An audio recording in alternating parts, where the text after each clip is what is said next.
నా వందనాలు. దేవుని మహాకృపను బట్టి మరి యొక్క శ్రేష్టమైన సమయంలో యోహాను సువార్త ధ్యానాల కొరకు లైవ్ ద్వారా మీ ముందుకు రావటానికి దేవుడు చూపిన మహాకృపకు మరొకసారి ఆయనకి కృతజ్ఞత తెలియచేస్తున్నాను. సోదరులారా, ఈ అనుదిన ధ్యానాలు మనలను దేవునికి సమీపంగా తీసుకెళ్తాయని నేను నమ్ముతున్నాను. దేవునికి సమీపముగా ఎంతగా మనము ఉండగలిగితే అంత ఆత్మ సంబంధమైన మేలు కలిగి ఉంటాం. అంతేకాదు, ఈ లోకం మీద, ఈ శరీర సంబంధమైన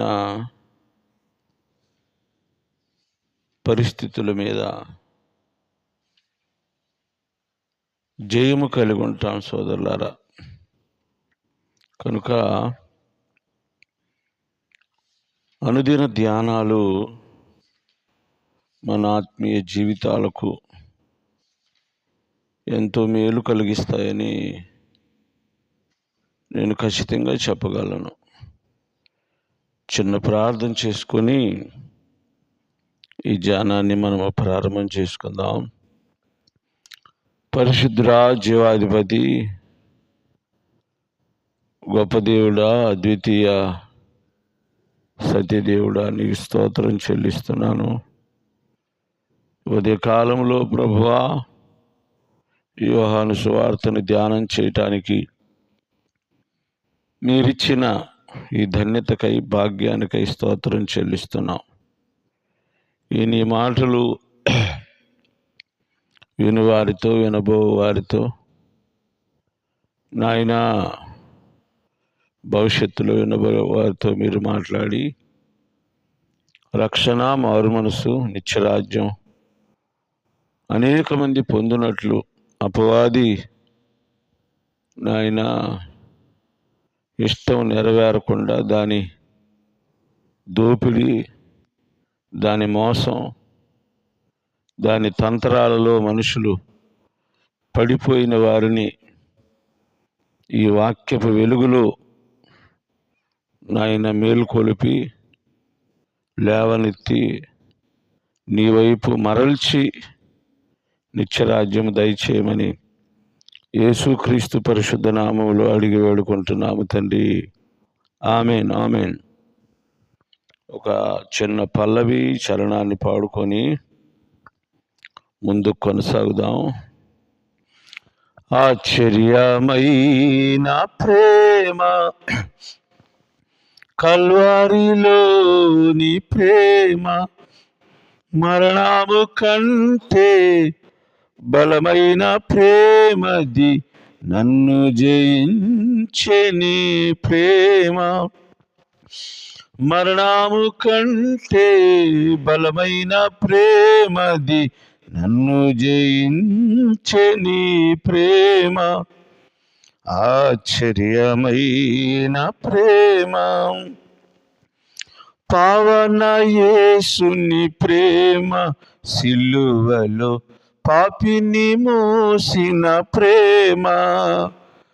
పావన యేసుని ప్రేమ, సిలువలో పాపిని మోసిన ప్రేమ. నాకై మరణించి జీవమిచ్చి జయమిచ్చి తన మహిమానిచ్చే. నాకై మరణించి జీవమిచ్చి జయమిచ్చి తన మహిమానిచ్చే. ఆశ్చర్యమైన ప్రేమ, కల్వారిలో నీ ప్రేమ మరణము కంటే బలమైన ప్రేమది, నన్ను జయించే నీ ప్రేమ ఆశ్చర్యమైన ప్రేమ. హల్లెలూయా. యోహాను సువార్త 10వ అధ్యాయం 9వ వచనాన్ని ఒకసారి మనం చదువుకుందాం. నేనే ద్వారమును, నా ద్వారా ఎవడైనా లోపల ప్రవేశించిన యెడల వాడు రక్షించబడిన వాడై లోపలికి పోవచ్చు, బయటికి వచ్చుచు మేత మేయుచుండును. పరిశుద్ధ రాజ్యాధిపతి, నీ మాటలు మీరు దీవించండి, ఆశీర్వదించండి. మా వినికిడిలో మాతో మాట్లాడండి. అనేక మందికి వాక్యం అర్థమవునట్లు, వాక్యం సత్యమైనదని నమ్మి ఆ సత్యవాక్యములో స్వచ్ఛమైన పవిత్ర జీవితం కలిగి సాగటానికి నాకు వీక్షించు వారికి మీరు అనుగ్రహించు కృప చూపమని యేసుక్రీస్తు పరిశుద్ధ నామములో అడిగి వేడుకుంటున్నాము తండ్రి. ఆమేన్. నేనే ద్వారమును, నా ద్వారా ఎవడైనా లోపల ప్రవేశించిన యెడల వాడు రక్షింపబడిన వాడై లోపలికి పోవచ్చు, బయటికి వచ్చుచు మేత మేయుచు నుండును. Again he repeated the word that he is the way, the doorpost. Through him go inside should be God's salvation. సోదరులారా, మరొకసారి యేసయ్య నేనే ద్వారమును అని చెప్పి ఆయన తను తాను చెప్పుకోవడం జరిగింది. నేను అనే పదం చాలా ప్రాముఖ్యమైంది. అది కొంతమంది యొక్క రియాలిటీని తెలియపరుస్తుంది, కొంతమంది యొక్క డెస్టినీని డిసైడ్ చేస్తుంది, కొంతమంది యొక్క ఘనతను తెలియపరుస్తుంది, కొంతమందికి నాశనాన్ని కూడా కలుగు చేస్తుంది. నేను అనే పదంలో చాలా చాలా విషయాలు ఉన్నాయి. అది వాడేవారిని బట్టి ఉంటుంది. ఆ పదాన్ని ఎవరు వాడుతున్నారు? సరి అయిన పద్ధతిలో వాడుతున్నారా, లేదా వారు ఆ పదాన్ని అపహరించి మాట్లాడుతున్నారా? గర్వంతో వాడుతున్నారా? తన స్థాయిని మించి మాట్లాడుతున్నారా ఆ పదంతో అనేది చాలా ప్రాముఖ్యమైన విషయం. ఈ నేనే అనే పదం కోసం, నేనే అనే వ్యక్తిత్వం, పరిస్థితి కోసం అనేక మంది ఈ లోకంలో ప్రాకులాడుతున్నట్టు మనం చూడొచ్చు. సోదరులారా, నేనే ద్వారమును, ఇక్కడ నేను అనే పదాన్ని యేసయ్య వాడుతున్నాడు. సహజంగా నేనే అనే పదాన్ని యేసయ్య చాలా తక్కువ వాడాడు. ఆయన నేనే అనే పదాన్ని వాడవలసి వచ్చింది. అలా వాడకపోతే ఆయన ఎవరనేది ఎన్నటికీ మనుషులు అర్థం చేసుకోలేరు. మండుచున్న పొదలో నేను ఉన్నవాడను, అనువాడను అనే పదాన్ని మోషేతో తండ్రి అయిన దేవుడు యెహోవా వాడినట్లుగా మనం లేఖనం ద్వారా తెలుసుకోగలిగాం.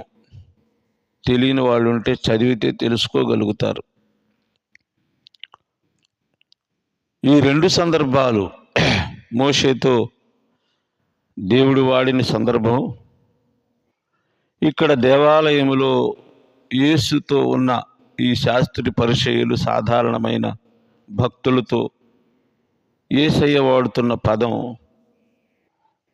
సోదరులారా చిన్న చిన్న మార్పులు తప్ప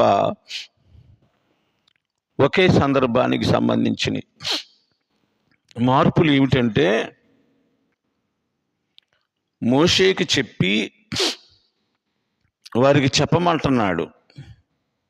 ఇశ్రాయేలుకి ఒక వ్యక్తితో మరొక గుంపుతో చెప్పమంటున్నాడు. ఇక్కడ గుంపుతోనే మాట్లాడుతున్నాడు అంతే. అక్కడ మోషే అనే దేవుని ఏర్పాటులో ఉన్నవాడు, పరిచారకుడు, మధ్యవర్తి ఉన్నాడు మనుషులను నడిపించడానికి. అతని ద్వారా మనుషులకు తెలియచేస్తున్నాడు. ఇక్కడ మోషే అంతటి వాడు కాదు, కానీ మోషే చెయ్యలేనంత అద్భుతాన్ని, కన్నులను తెరిచి కనుగుడ్లను అమర్చి ఇతని కొరకు, ఇతని పట్ల శాస్త్రి పరిచయులు ప్రవర్తించిన తీరుని అడ్రస్ చేస్తూ, వారిని గద్దిస్తూ, ప్రభువు మాటల ప్రకారం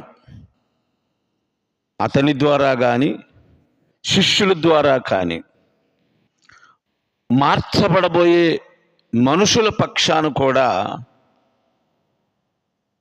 యేసయ్య మాట్లాడుతున్నాడు. మోషే ద్వారా ఇశ్రాయేలుతో మాట్లాడటం అక్కడ ప్రయత్నం చేస్తున్నాడు.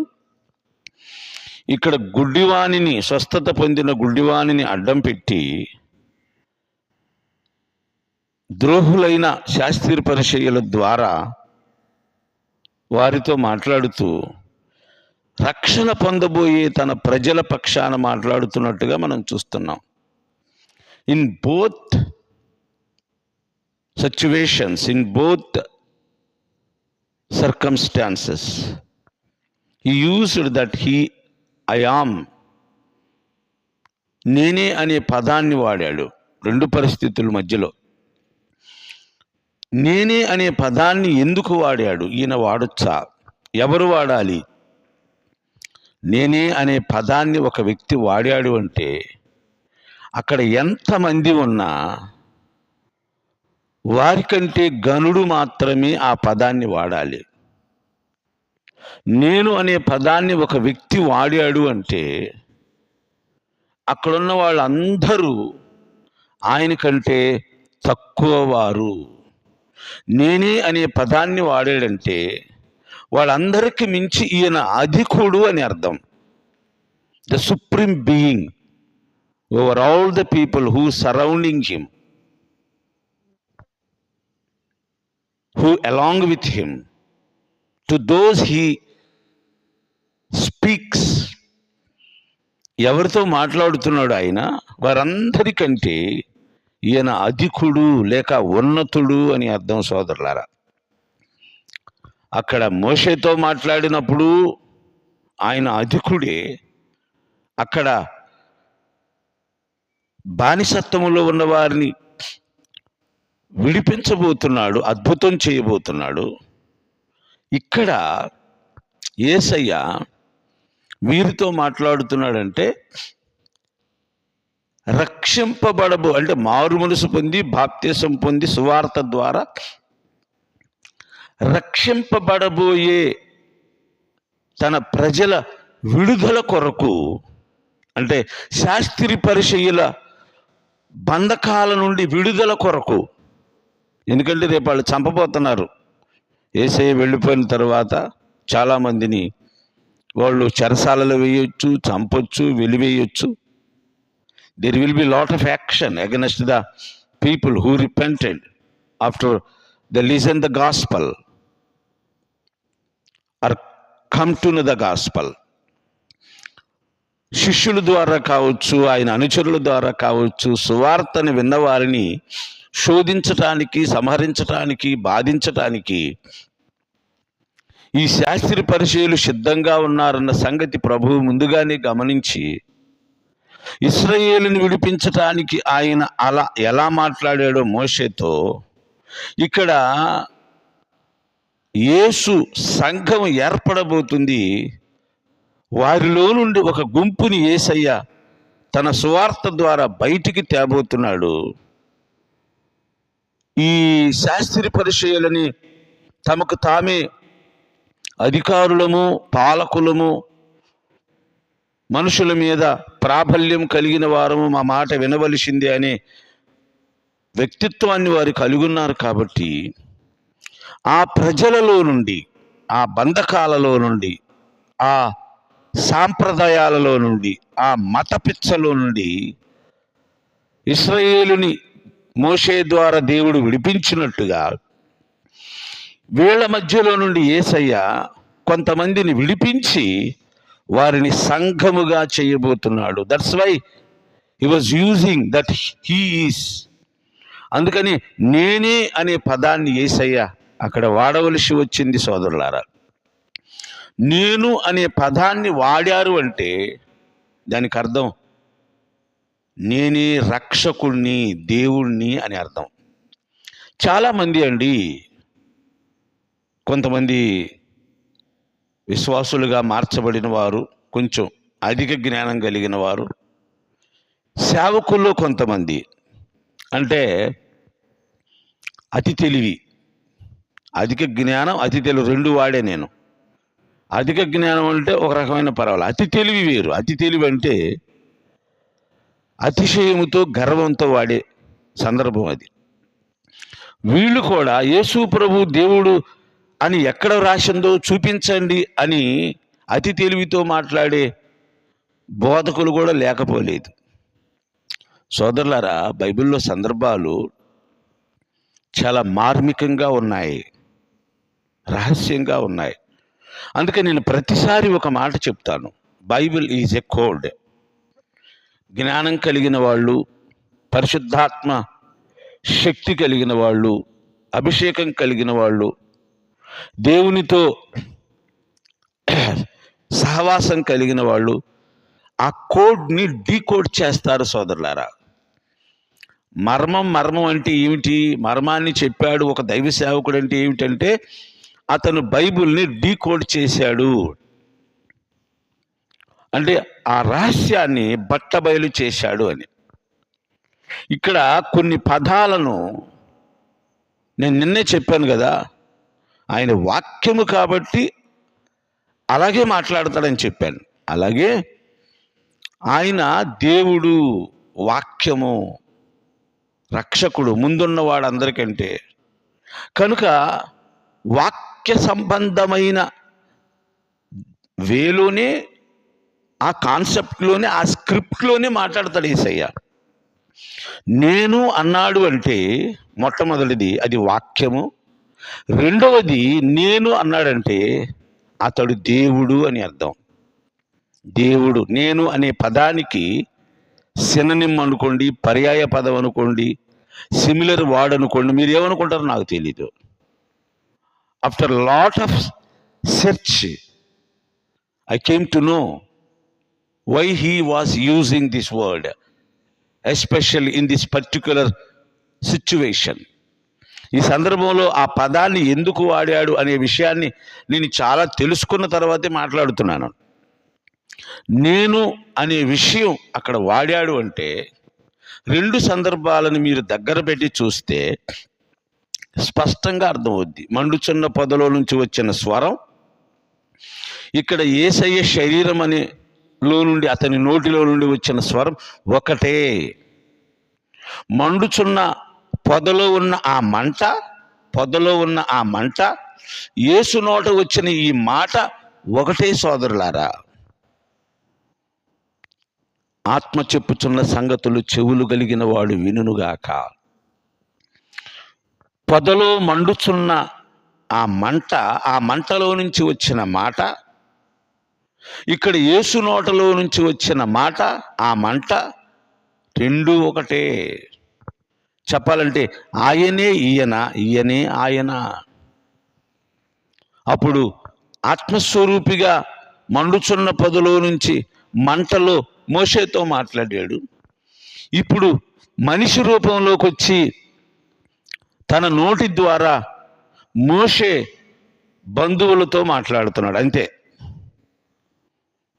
There has been some changes according to the time. ఉంది కదా వాక్యంలో, కాలము సంపూర్ణమైనప్పుడు అనే మాట ఉంది. కాలం సంపూర్ణమైన తర్వాత యేసయ్య ఇచ్చాడు. ఇంకొక సంపూర్ణత ఉంది కాలానికి. అది ఏ సంపూర్ణత అంటే భ్రష్టత్వ సంపూర్ణత, తిరుగుబాటు సంపూర్ణత, భూమి మీద విశ్వాసం లేకుండా అవిశ్వాసం సంపూర్ణం అవటం. ఇవన్నీ జరిగినప్పుడు యేసయ్య మళ్ళీ వస్తాడు. రెండవ రాకడకు, యేసయ్య రాకడకు ఒకటి సంభవించాలి. భూమి మీద నాశనం సంభవించాలి, భ్రష్టత్వం సంభవించాలి. యేసయ్య అంటాడు కదా, భూమి మీద ఆ కాలములో విశ్వాసాన్ని కనుగొందునా. పూర్తిగా భ్రష్టత్వం, పూర్తిగా నాశనం. నీతిమంతులు వెళ్ళిపోతారు, నీతిమంతులు ఇక ఉండరు. పావురం కాలు పెట్టడానికి, అరకాలు మోపటానికి దాని కాలికి తగినంత చోటు కూడా భూమి మీద ఉండదు. If you go anywhere you can find the sin, rebellious, నాశనం, పాపం, భ్రష్టత్వం. ఇప్పుడు కొంచెం కొద్ది గొప్ప ఉంది, అది కూడా ఉండదు. After complete this circle of this vanish, guilt, abomination, ఇవన్నీ సంభవించిన తరువాత he returned back to the world again to destroy everything and will be established the new kingdom for his righteous people who got salvation, who trusted in the name of the Lord Jesus Christ, who baptized in water, anointed by the Holy Spirit, live as the Lord Jesus Christ. యేసు వలె ఎవరు జీవిస్తారో, ఎవరు బాప్తిసం పొంది పరిశుద్ధాత్మను పొంది ప్రభువుని పోలి బ్రతుకుతారో వారి కొరకు ఒక నూతన రాజ్యం స్థాపించటానికి ఆయన వస్తాడు. ఎందుకంటే ఇదంతా ఆయనది కాబట్టి, ఆయన పిల్లల కొరకు దీన్నంతా చేశాడు. కానీ ఈ శాస్త్రి పరిచయులు లాంటి భ్రష్టులు, తిరుగుబాటుదారులు, వినాశకరులు, దేవునికి దుఃఖాన్ని కలుగు చేసేవారు భూమి మీద ఎక్కువయ్యారు కాబట్టి, భయము లేకుండా ప్రవర్తిస్తున్నారు కాబట్టి, నాశనాన్ని అన్నపానీయములుగా ప్రాణప్రదంగా భావించి బ్రతుకుతున్నారు కాబట్టి, వీళ్ళందరినీ నాశనం చేయటానికి ఒకరోజు యేసయ్య వస్తాడు. అప్పుడు ఇది నాది, నా దేశం, ఈ దేశానికి నేనే నాయకుడిని, నాయకురాల్ని అనుకునే వాళ్ళందరూ దుమ్ములో ధూళి, మట్టిలో మట్టి, గాలిలో గాలి అయిపోతారు. ఎంత పెద్ద పేరు సంపాదించినా వాడు ఒకరోజు చచ్చిన మృగము వలె తన సమస్తాన్ని కోల్పోవలసింది. సోదరులారా, నేను అనే పదాన్ని యేసయ్య ఇక్కడ ఎందుకు వాడాడంటే, నేను ఆయనని. సోదరులారా, నేనే ద్వారమును స్పష్టంగా మళ్ళీ రిపీట్ చేశాడు. నేనే ద్వారమును. It means the door post, గడప. తలుపు వేరు, ద్వారం వేరు. తలుపు, ఆనాటి గొర్రెల కాపరులు కొన్నిసార్లు రాయి కానీ లేక చెక్క కానీ లేక దడి కానీ తలుపులుగా ఉంచరు. ద్వారములు అంటే ఆ గడపలో whether it is there door post or not, ఆ ద్వారం అనేది, గడప అనేది ఉన్నా లేకపోయినా ఆ నడవలో, ఆ ద్వారములో తలుపులాగా ఆ కాపరే కూర్చుంటాడు. నేను ఇంతకుముందు చెప్పాను. అదే నేనే ద్వారమును. I am the door post. He said he is the door post. ఆయనే ద్వారం.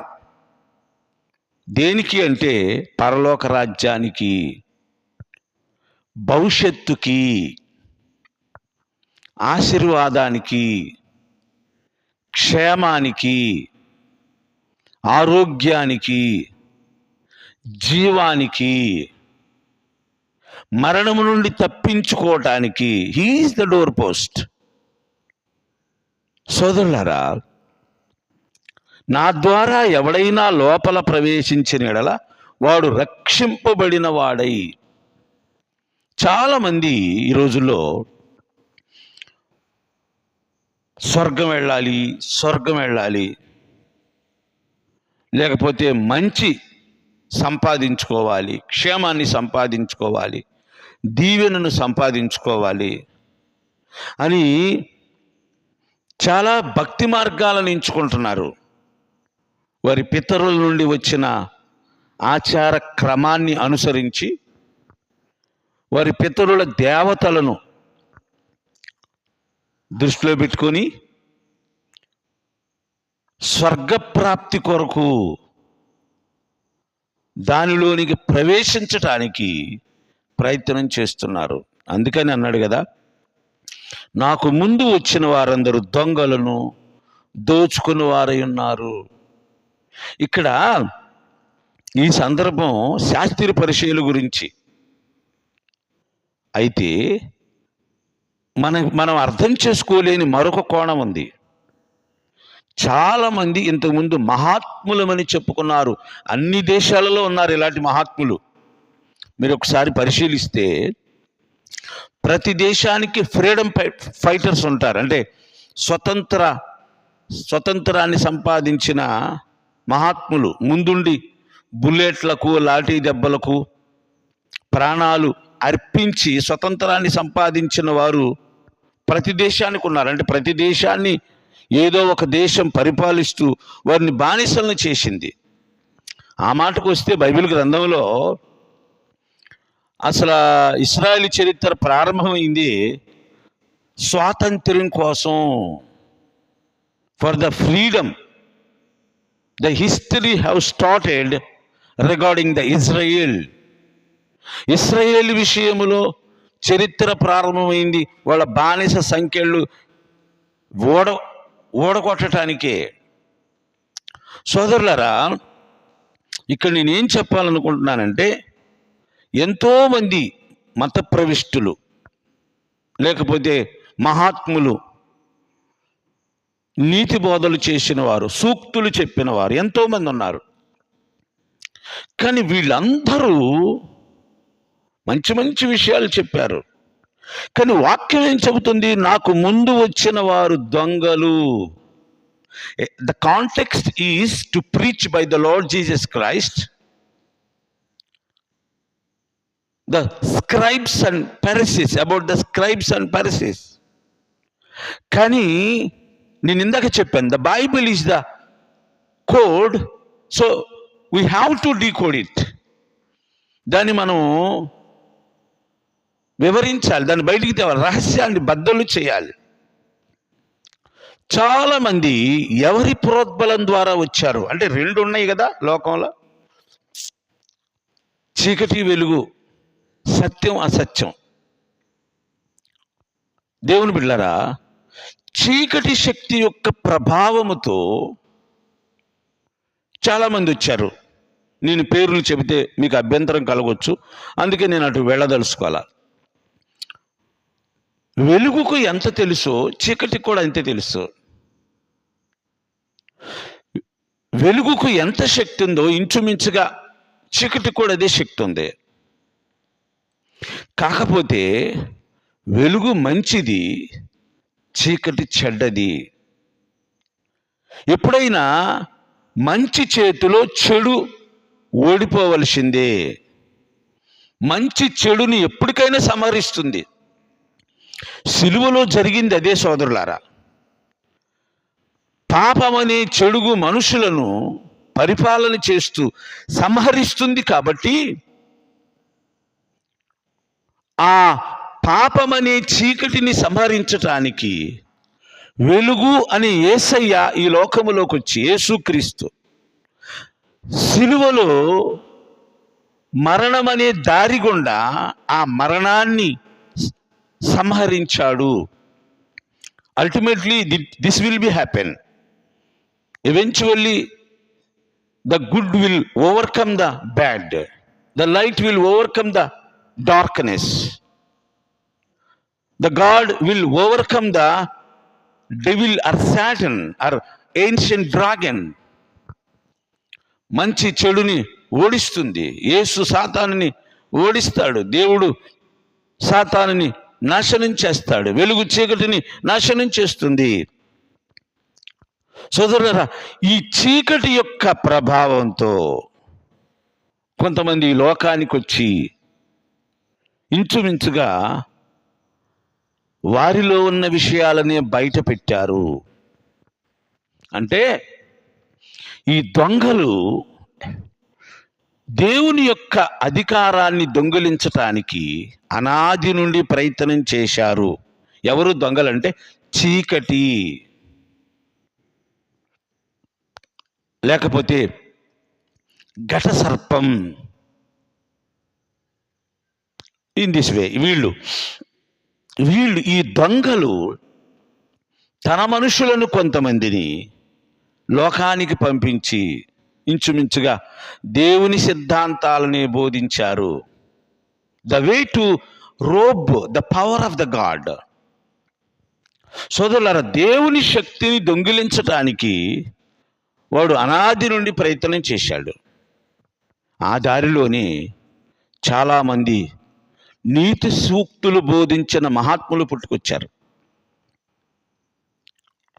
యేసు పేరు చెప్పకుండా ఎవరైతే సూక్తులు చెబుతారో, మహాత్ములుగా ప్రభావాన్ని లేకపోతే ప్రసిద్ధి చెందుతారో, యేసు పేరుని ఎత్తకుండా యేసుకు దూరంగా గొప్ప గొప్ప మాటలు ఎవరు చెబుతారో వారు సాతాను సంబంధులు, వారు చీకటి సంబంధులు. సేమ్ టు సేమ్, ఒరిజినల్కి జిరాక్స్ లాగా ఉంటుంది వాళ్ళ బోధ. ఏ బోధ అయినా సరే, నేను చెప్పేది ఒక్క బైబిల్కి సంబంధించిన దుర్బోధ గురించే కాదు. యేసు లేకుండా ప్రపంచములో భూమండలం మీద ఏ సూత్రం ఉన్నా, ఏ ప్రిన్సిపల్ ఉన్నా, ఏ బోధ ఉన్నా వాళ్ళు దొంగలు. They are ready to steal the glory of my Lord Jesus Christ. They are ready to steal the power of my Almighty God. Is called Jehovah. నా తండ్రి దేవుని యొక్క మహిమను దొంగిలించటానికి, నా యేసు దేవుని యొక్క మహిమను దొంగిలించటానికి వచ్చిన వాళ్లే కానీ they are not worthy to be the God or called the God. వారు నా దేవుని లాగా పిలవబడడానికి లేకపోతే ఉండడానికి అర్హులు కాదు. అందుకే అంటాడు, నాకు ముందు వచ్చిన వారందరూ దొంగలు, నా ద్వారా లోపలికి ప్రవేశించిన వాడే రక్షించబడతాడన్నాడు ఆయన. The salvation should possible to the people who go through the lord Jesus Christ, who try to enter into the kingdom of God by the name of the Lord Jesus Christ. యేసు పేరుతో ఎవడు రక్షణ పొందడానికి, దేవునికి ప్రార్థించటానికి, స్తుతించటానికి, దేవునిని ప్రసన్నం చేసుకోవటానికి, దేవునిని కలిగి జీవించటానికి యేసు ద్వారా వెళితేనే తప్ప రక్షణ లేదు. తాత్కాలిక ప్రయోజనం, తాత్కాలిక ఆనందం, అది బలము కాదు, వాపు. సోదరులారా, లోపలికి పోవచ్చు బయటికి వచ్చుచు మేత మేయుచుండును అనే మాట, what it means? So it is a code, it has to be decode. కొన్ని చెయ్యాలి, కొన్ని చేయకూడదు. చెయ్యదగినంత వరకే నేను చేస్తాను, కొన్ని చేయకుండా ఆపేస్తాను. చెయ్యదగింది చెప్తాను. అంటే ఏ రహస్యాన్ని చెప్పాలో దాన్ని చెప్పడానికి ప్రయత్నం చేస్తా. But some will not be disclose or discover because the people not worthy to listen some words. ద్రోహులు ఉన్నారు, అలాంటి వారికి కొన్ని విషయాలు చెప్పకూడదు. లోపలికి పోవచ్చు బయటికి వచ్చుచు మేత మేయుచునుండును అనే మాట ఒక వ్యక్తి రక్షణ పొందిన తరువాత, మారు మనసు పొందిన తరువాత అతడు సంఘములోనికి వస్తూ వెలపటికి వెళుతూ, అంటే సంఘములోనికి వచ్చి వాక్యము చేత బలపడుతూ, ప్రార్థనతో బలపడుతూ, నీతి పరిశుద్ధత వాక్యాన్ని అంగీకరించి ఆ ప్రకారం నడుస్తూ వాటిని పొందుకుంటూ సంఘములోకి వస్తూ ప్రార్థన చేస్తూ చేయించుకుంటూ నీతి పరిశుద్ధతతో కూడిన బోధలు వింటూ అలా జీవిస్తూ మళ్ళీ వెలపటికి వెళ్ళి సాక్ష్యమిస్తూ వాక్యాన్ని బోధిస్తూ, కుటుంబాలకు వాక్యాన్ని బోధిస్తూ, బంధువులకు వాక్యాన్ని బోధిస్తూ, ఇరుగు పొరుగు వారికి వాక్యాన్ని బోధిస్తూ, ప్రపంచ దేశాలకు వెళ్ళి సువార్త బోధిస్తూ, and again to come back to the church, come back to the family. అంటే వీళ్ళు ఎక్కడికి వెళ్ళినా సాక్ష్యం చెబుతూ, మనుషులను రక్షిస్తూ, మళ్ళీ క్షేమముగా సంఘంలోకి వస్తూ కుటుంబాలతో కలుసుకుంటూ, సోదరులారా, ఆనందంగా క్షేమంగా ఉంటారు. ఆనందంగా క్షేమంగా ఉంటారు. ఏమంటాడు అక్కడ? లోపలికి వచ్చుచు బయటికి, లోపలికి పోవచ్చు బయటికి వచ్చుచు మేత మేయుచుండును. శ్రమ పడుతూ, శ్రమను జయిస్తూ, బాధింపబడుతూ, బాధలో నుండి ఆనందంలోకి మళ్ళీ వస్తూ, లేకపోతే సమృద్ధిని అనుభవిస్తూ, కొన్నిసార్లు పరీక్షను ఎదుర్కొంటూ, సాక్ష్యమిస్తూ, దానికి బదులు సాక్ష్యం ఇచ్చినందుకు శ్రమ పడుతూ.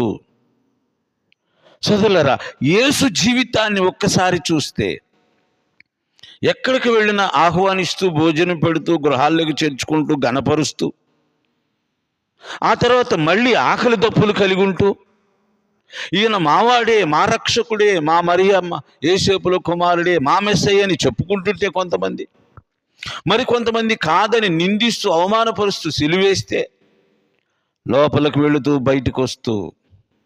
యోబు జీవితాన్ని చూశారా? బాగా సమృద్ధి కలిగి ఉన్నాడు.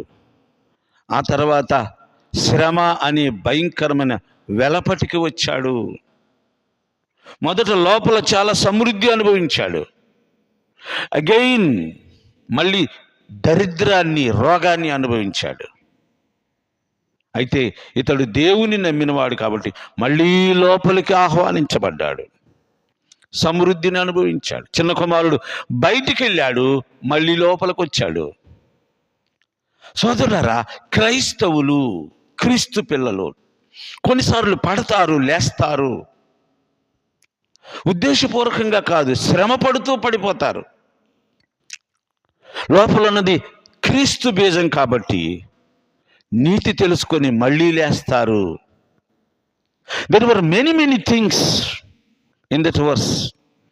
ఇంకా చెప్పాల్సినవి చాలా ఉన్నాయి. నువ్వు అర్హుడు అయితే ఏదో ఒక రోజు దేవుడు వాటిని నీకు బయలుపరుస్తాడు. మంచిది, దేవుడి మాటలు దీవించును గాక. దేవుని చిత్తమైతే ఆయన సమయం ఇస్తే మరొకసారి ఈ యోహాను సువార్తని మనం ధ్యానం చేయడానికి ప్రయత్నం చేద్దాం. అందాక సెలవు. చిన్న ప్రార్థన చేస్తాను.